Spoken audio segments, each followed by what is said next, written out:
င်္ဂလာပါမျိုးတို့ရေဒီနေ့တော့ဘာမှစားမပြတော့ဘူးနော်ဒီနေ့တော့ရင်းနှီးချမ်းလေးနဲ့လက်ဖက်တုပ်ကလေးပဲလယ်ထဲမှာပိုးတွေကြလို့လေ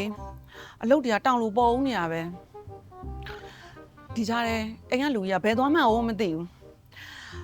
တနေ့အိမ်လောက်လဲကိုပဲလဲလောက်လဲကိုပဲ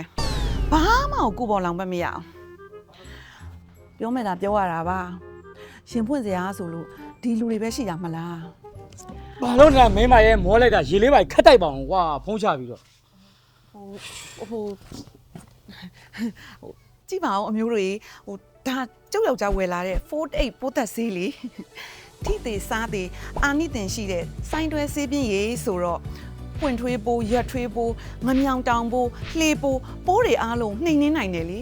ကျုပ်တို့အခင်းတွေရောရွာထဲမှာရှိတဲ့စိုက်ခင်းတွေပါအားလုံးသူ့ကိုပဲအားကိုးနေရတာကျုပ်ယောက်ျားကလေမိမဘာကြိုက်တယ်ဆိုတာပြောစရာမလို